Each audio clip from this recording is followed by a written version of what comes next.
Thank you.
Go, for they call you, shepherd, from the hill.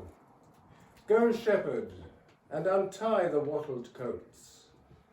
No longer leave thy wistful flock unfed, nor let thy bawling fellows rack their throats, nor the cropped grasses shoot another head. But when the fields are still, and the tired men and dogs all gone to rest, and only the white sheep are sometimes seen, cross and recross the strips of moon-blanched green. Come, shepherd, and again renew the quest. Here, where the reaper was at work of late, in this high field's dark corner, where he leaves his coat, his basket, and his earthen cruse, and in the sun all morning binds the sheaves. Then here at noon comes back his stores to use. Here will I sit and wait, while to my ear from uplands far away the bleating of the folded flocks is borne, with distant cries of reapers in the corn, all the live murmur of a summer's day. Screened is this nook o'er the high half-reaped field, and here till sundown, shepherd, will I be. Through the thick corn the scarlet poppies peep, and round green roots and yellowing stalks I see pale pink convolvulus in tendrils creep, and air-swept lindens yield their scent, and rustle down their perfumed showers of bloom on the bent grass where I am laid, and bar me from the August sun with shade. And the eye travels down to Oxford's towns. And near me on the grass lies Glanvill's book. Come, let me read the oft-read tale again, the story of that Oxford scholar poor, of pregnant parts and quick inventive brain, who, tired of knocking at preferment's door, one summer morn forsook his friends, and went to learn the gipsy lore, and roamed the world with that wild brotherhood, and came, as most men deemed, to little good, but came to Oxford, and his friends no more. But once, years after, in the country lanes, two scholars, whom at college erst he knew, met him, and of his way of life inquired. Whereat he answered that the gipsy crew, his mates, had arts to rule as they desired the workings of men's brains, and they can bind them to what thoughts they will, and I, he said, the secret of their art, when fully learned, will to the world impart. But it needs heaven sent moments for this skill. This said, he left them, and returned no more. But rumours hung about the countryside, how the lost scholar long was seen to stray, seen by rare glimpses, pensive and tongue-tied, in hat of antique shape and cloak of grey, the same the gypsies wore. Shepherds had met him on the Hurst in spring, at some lone alehouse in the Berkshire moors. On the warm ingle bench, the smock-frocked boors had found him seated at their entering. But mid their drink and clatter he would fly. And I myself seem half to know thy looks, and put the shepherd's wanderer on thy trace. And boys who in lone wheat fields scare the rooks, I ask if thou hast passed their quiet place. Or in my boat I lie, moored to the cool bank in the summer heats, mid wide grass meadows which the sunshine fills, and watch the warm green muffled Cumnor hills, and wonder if thou hauntest their shy retreats.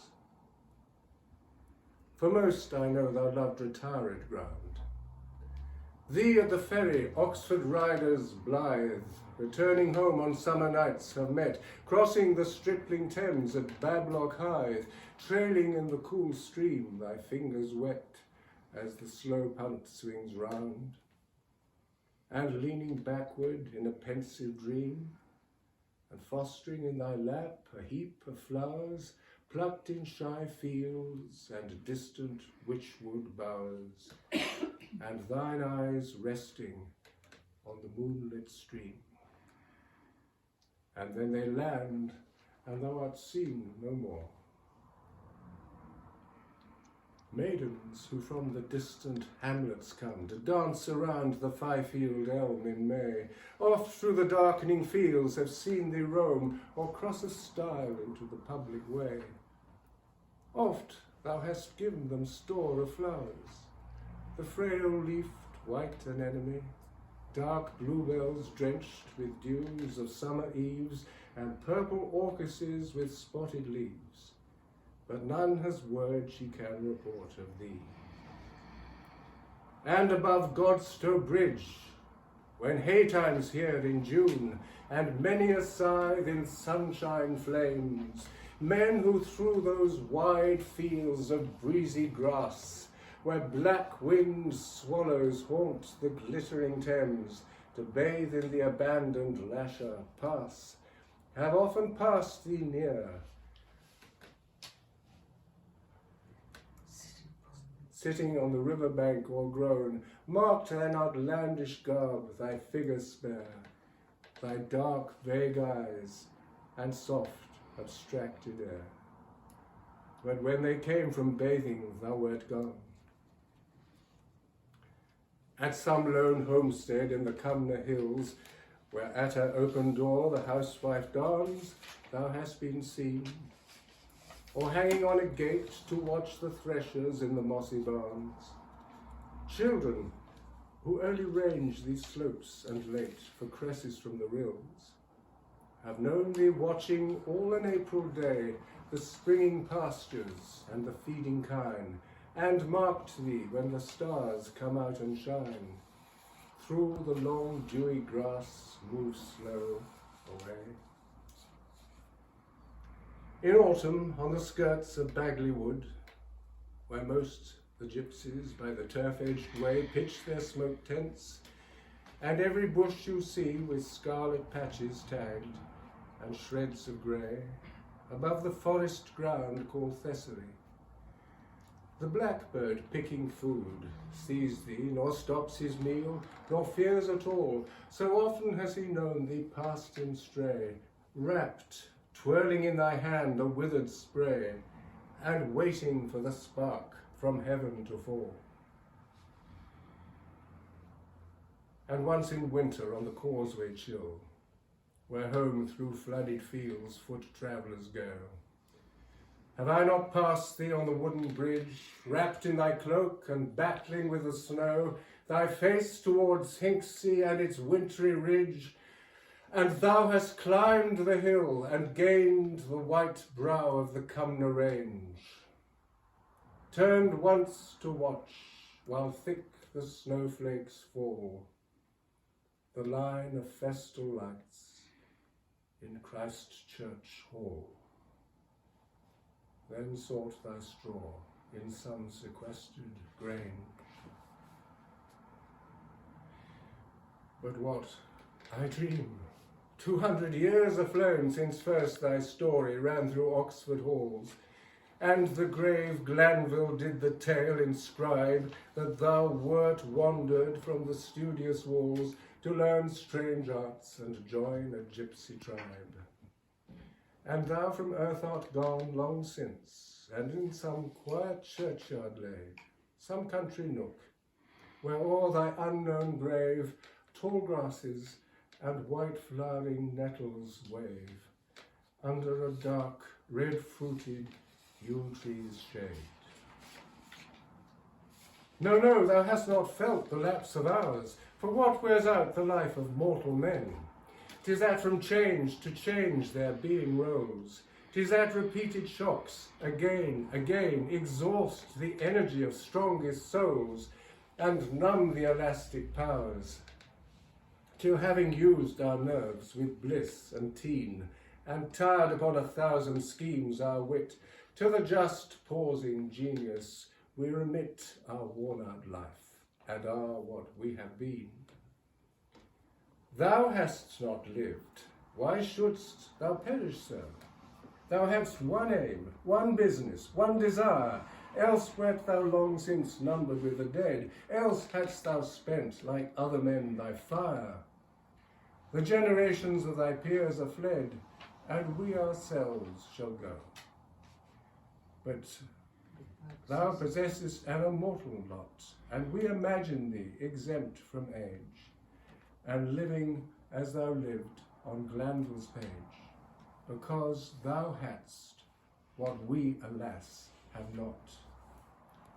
For early didst thou leave the world, with powers fresh, undiverted to the world without, firm to their mark, not spent on other things, free from the sick fatigue, the languid doubt, which much to have tried in much been baffled brings. O life unlike to ours, who fluctuate idly without term or scope, of whom each strives nor knows for what he strives, and each half lives 100 different lives, who wait like thee, but not like thee in hope.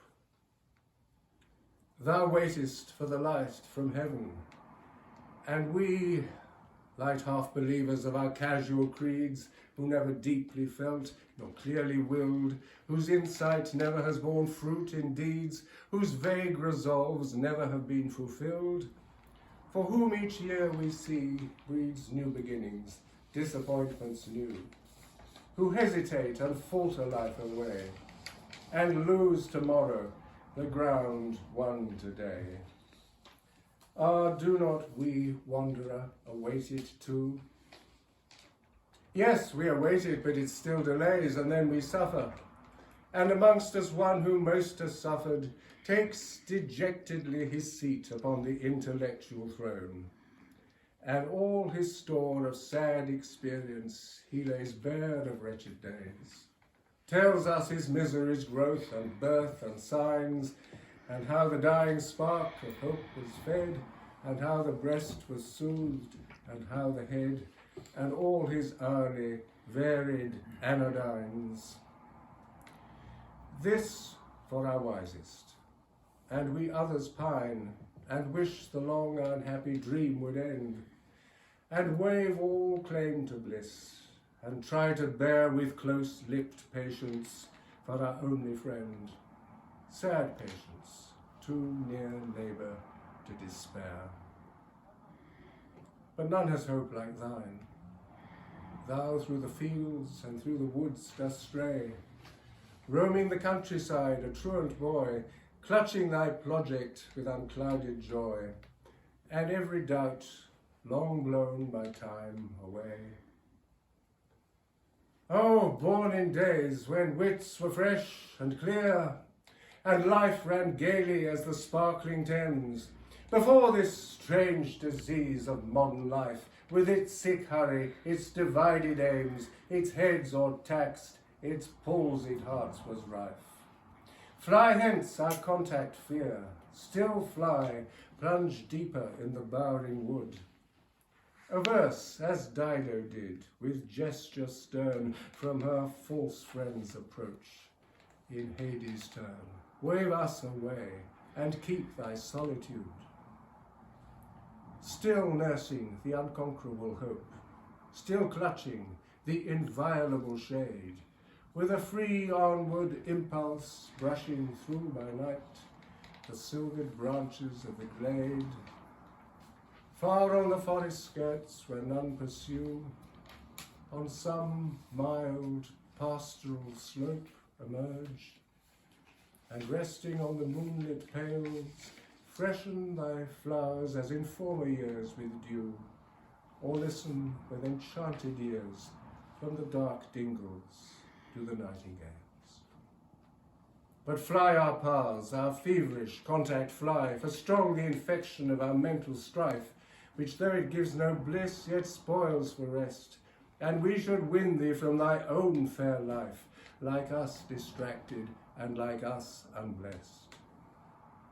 Soon, soon thy cheer would die, thy hopes grow timorous, and unfixed thy powers, and thy clear aims be cross and shifting made, and then thy glad perennial youth would fade and grow old at last, and die like ours.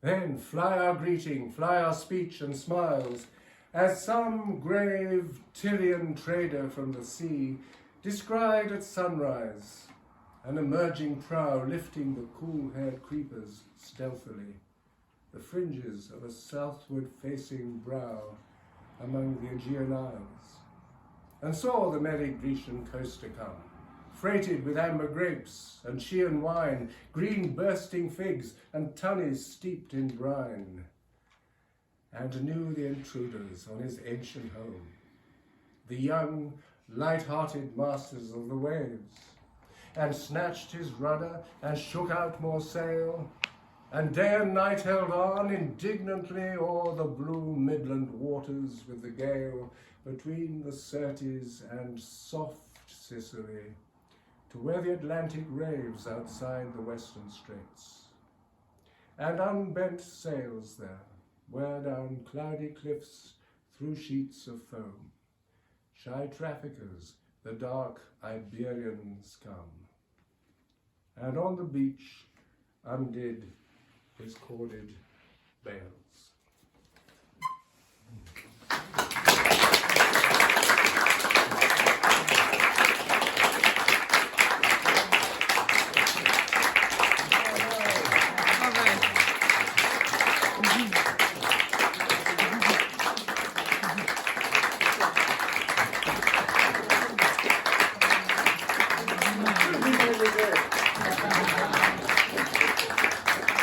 Thank you very much. Thank you.